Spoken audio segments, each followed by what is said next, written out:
Hello മച്ചാൻ എല്ലാവർക്കും best വേൾഡിലേക്ക് സ്വാഗതം. ഇന്ന് നമ്മൾ നോക്കാൻ പോണ കേസ് എന്ന് പറഞ്ഞു കഴിഞ്ഞാൽ തൻ്റെ കരിയറിൽ 100ാമത്തെ ടെസ്റ്റ് മത്സരത്തിൽ ഏറ്റവും നല്ല പ്രകടനവും കാര്യങ്ങളൊക്കെ കാഴ്ചവെച്ച കുറച്ച് പ്ലേയേഴ്സിൻ്റെ കുറച്ച് ഡീറ്റെയിൽസും കാര്യങ്ങളൊക്കെയാണ്. അപ്പോൾ ആരൊക്കെയാണ് ആ ലിസ്റ്റിലുള്ളതെന്ന് നമുക്ക് നോക്കാം. രവിചന്ദ്രൻ അശ്വിനാണ് ഒന്നാം സ്ഥാനത്ത് വരുന്നത്. 128 റൺ വിട്ടുകൊടുത്ത് 9 വിക്കറ്റ് അദ്ദേഹം നേടി. കഴിഞ്ഞ മത്സരത്തിൽ മിന്നും പ്രകടനം കാഴ്ചവെച്ചു. അതുതന്നെയായിരുന്നു അദ്ദേഹത്തിൻ്റെ 100ാമത്തെ മത്സരവും. ഇംഗ്ലണ്ടിനെതിരെ 2024 മത്സരം. രണ്ടാം സ്ഥാനത്ത് വരുന്നതെന്ന് പറഞ്ഞു കഴിഞ്ഞാൽ മുട്ടൈ മുരളീധരനാണ്. 151 റൺ വിട്ടുകൊടുത്ത് 9 വിക്കറ്റ് അദ്ദേഹം നേടി. ബംഗ്ലാദേശിനെതിരെ 2006 ആ മത്സരം.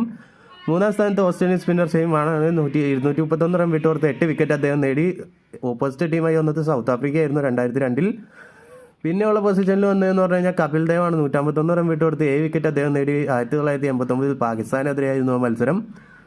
നാലാം സ്ഥാനത്ത് അനിൽ കുംബ്ലെയാണ്. 156 റൺ വിട്ടുകൊടുത്ത് 7 വിക്കറ്റാണ് അദ്ദേഹം നേടിയത്. അത് ശ്രീലങ്കയ്ക്കെതിരെ 2005.